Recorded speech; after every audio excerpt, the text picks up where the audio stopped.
Les microprocesseurs ou circuits intégrés, ils sont omniprésents dans notre monde moderne et sont fabriqués dans des salles blanches avec des précautions draconiennes. La base de la plupart des microprocesseurs est le sable, qui contient une partie importante de silicium, mais également d'autres éléments tels que l'oxygène et le calcium. Le silicium est extrait du sable en plusieurs étapes pour aboutir à un bloc. Ce bloc de silicium à haute pureté est appelé lingot. Par la suite, ce monocristal est façonné au diamètre souhaité et coupé en plusieurs plaques de semi-conducteurs appelées wafers, qui seront coupées en fonction de leur utilisation. Puis, le wafer est poli et soumis à une vérification minutieuse. Si cette dernière est satisfaisante, la première étape de transformation commence, qui comprend l'intégration des transistors et qui est appelée front-end of line.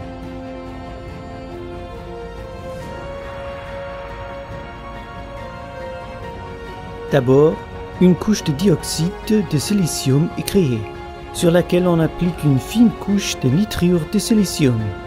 Après cela, une couche très mince de résine photosensible est appliquée. L'étape suivante consiste à projeter un masque composé de verre translucide et de chrome opaque sur une lentille. La lentille réduit ainsi la taille du masque. La résine photosensible s'est dissoute aux endroits où la lumière s'est appliquée.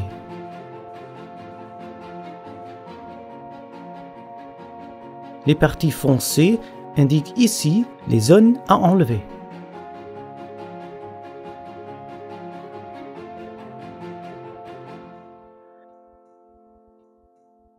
En appliquant un dissolvant adéquat, ces parties peuvent être nettoyées.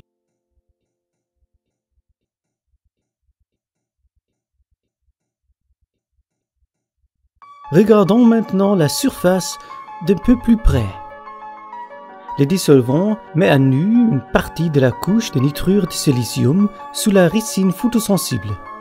En appliquant des liquides de gravure, certaines parties des autres couches seront enlevées, mettant ainsi à nu le silicium.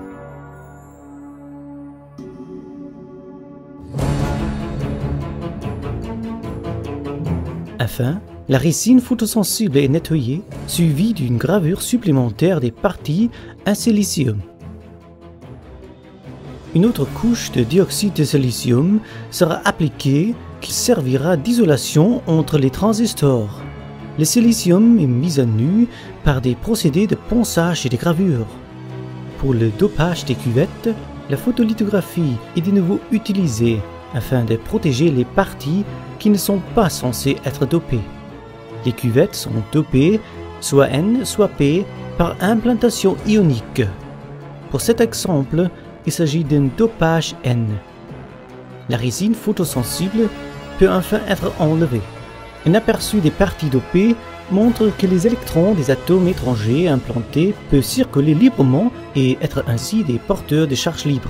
Les électrons des atomes de silicium, représentés en blanc, sont très liés et ne sont pas conducteurs. Enfin, un diélectrique de grille est fabriqué. Une résine photosensible est utilisée pour créer des régions de source et de drain par implantation d'atomes étrangers. C'est la base des transistors. La partie front-end of line se termine à ce point et la partie back-end of line commence.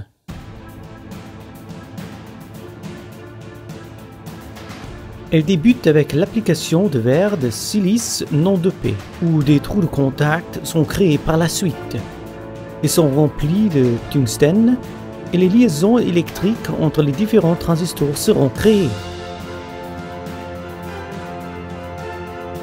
Une fois toutes les étapes réalisées, le wafer est découpé et chaque puce est mise en boîtier.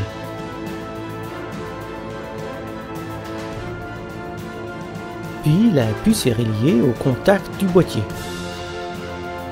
Le couvercle du boîtier offre une protection suffisante contre les influences extérieures, telles que la poussière.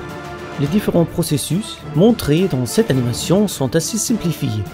La production d'un microprocesseur peut durer plusieurs semaines et comprendre plus de 100 étapes de procédés. Aujourd'hui, un seul microprocesseur peut comprendre plusieurs milliards de transistors.